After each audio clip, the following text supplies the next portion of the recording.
Yeah, so this Tried and True, a Melody Gray novel. Yeah, yeah, that's great.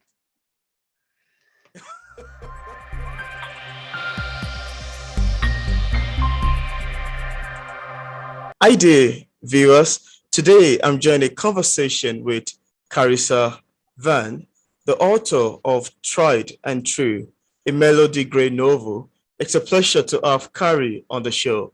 Welcome on the show, Kari. Hi, Peter. Thanks for having me. I'm Yeah, excited.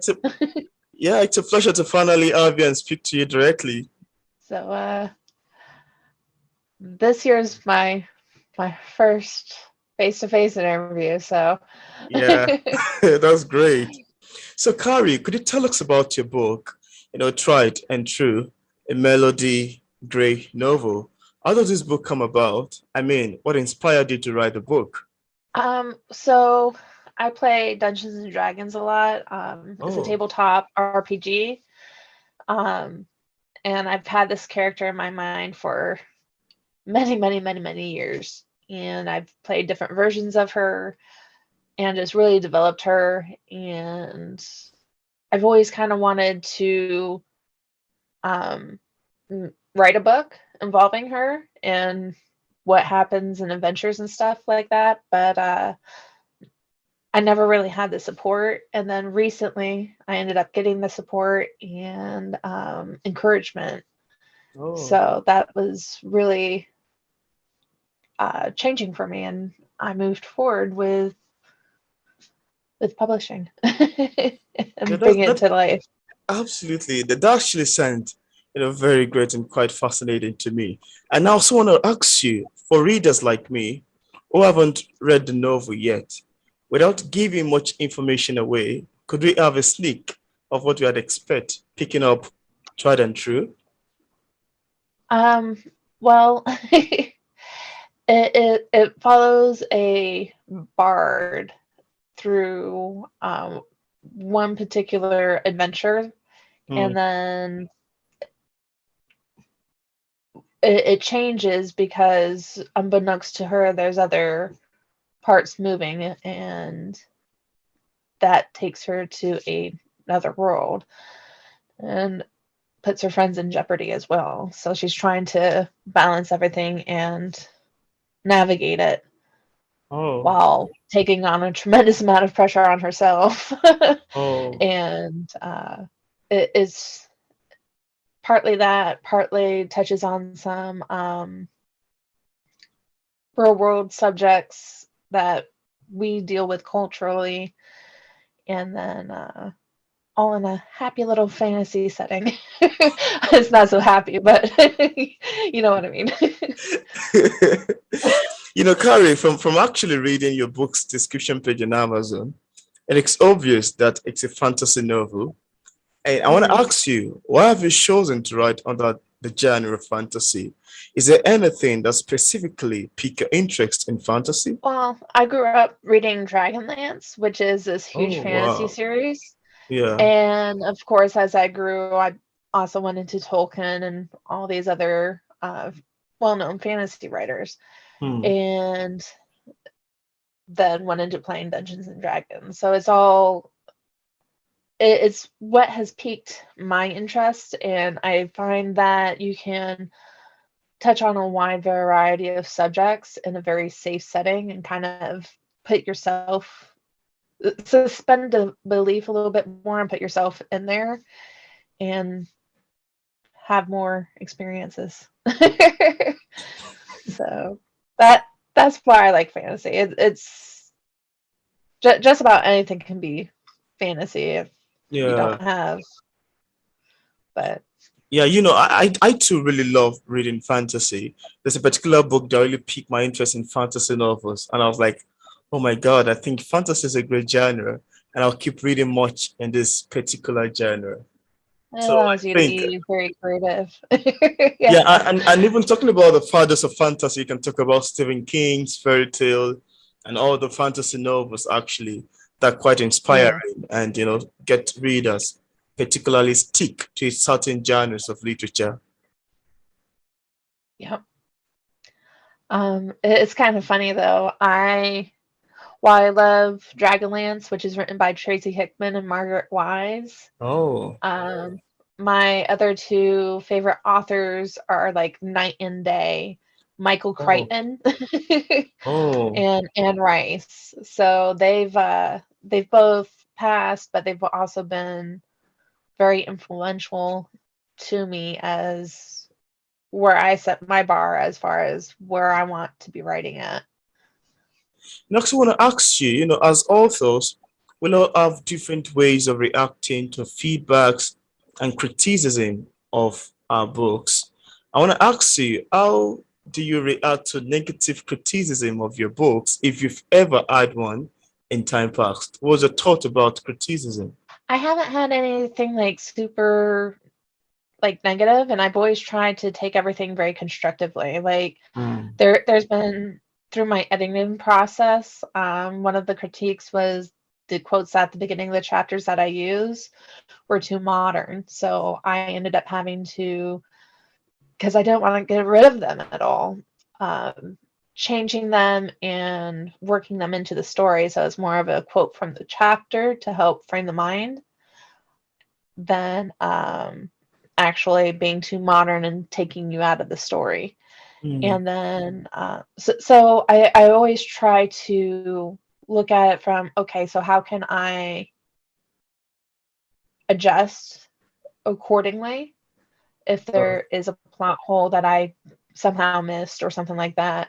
How can I address it in future and things of the sort?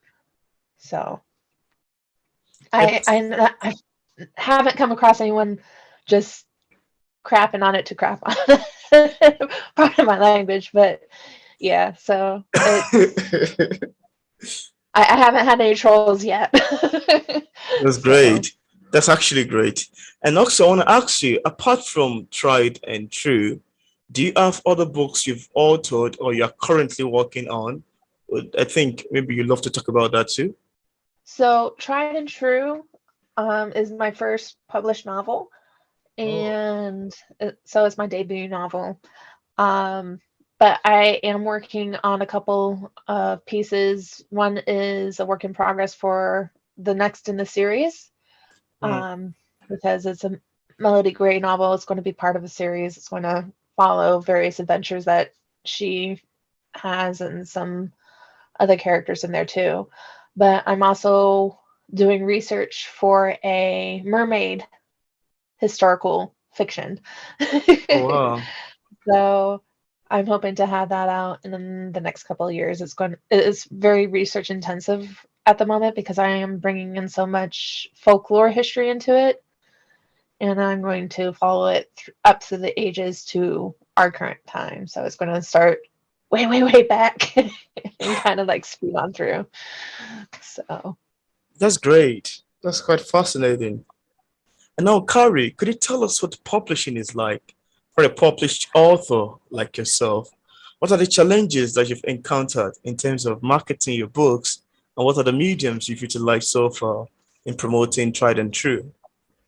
yeah, I decided to self-publish. And I went with Dorrance because it was like this sort of like hybrid program where they had a Yeah, reduced rate for works that they thought would be valuable in the marketplace. yeah. So I wish I had done a little more inquiry and had a little bit better of an idea because I didn't advocate as much for certain things on the book that I after the fact can sit there and go, gosh, it would have been so much better if. But my biggest issues in the process was the cover No. and just really communication with my publisher that I went through. So Oh, I I wish I was a little more proactive with it rather than reactive. And the cover that they provided was completely different than the cover I ended up designing and doing. oh, And it's nowhere close to what I originally had imagined in my mind. oh, wow. So I had this original concept idea in my head and how I wanted it to be and everything, and it was and still is like my ideal, but I did not have the time to do that myself while focusing on the writing and editing and everything else. So That's that's those great. are some of the challenges I faced Yeah, in why. absolutely. I think this is one of the challenges that we authors have in terms of publishing. Now, is there anything that you love to share with the viewers concerning Tried and True, a Melody Gray novel that we couldn't mention in this interview and you'd love the viewers to know? It is, I- see, with that, it's kind of difficult because if I talk about the book, which I'm very excited to talk about the book, um, I'm one of those horrible people that will give spoilers. Yeah, that's good So, actually. but it it's very fun. I'm told it's a very quick read, and I do plan on writing a whole lot more. The stories there aren't done, so I guess that's my biggest thing that I'd want to share. I got to 100K followers on TikTok, so if somebody Oh, follows me, wow. I'm going to be doing a more lives, but I have a um a live coming up here in March with a book reviewer on there to discuss the book and have some back and forth dialogue too. So that would be great if people um, had additional questions or wanted to talk about the characters. That'd be a great way for them to interact with me. That would be great, actually. I love the sound of that. And I also want to ask you, for other writers who are yet to publish a book like yours, what advice do you have for people in this category? What would you love to tell people like this? The biggest advice I can give them is to make sure that they advocate for themselves and what they want out of the book. Don't just assume who you're publishing through is going to have the best in mind for you and your book. Hmm. It's that they have what's best in mind for themselves. Wow, And the what they have in mind and what you have in mind is not always going to line up. So basically, communicate and advocate for yourself. that's good. That's good. And thank you. And I'm hopeful that viewers, including myself, would love to utilize that advice. Now, Kari, where can readers get a copy of your book for viewers who are interested in getting a copy? One of the great things I published through Dorrance, and they went through all the big places, so you can find it at BAM, Barnes and Noble, Amazon, and the like.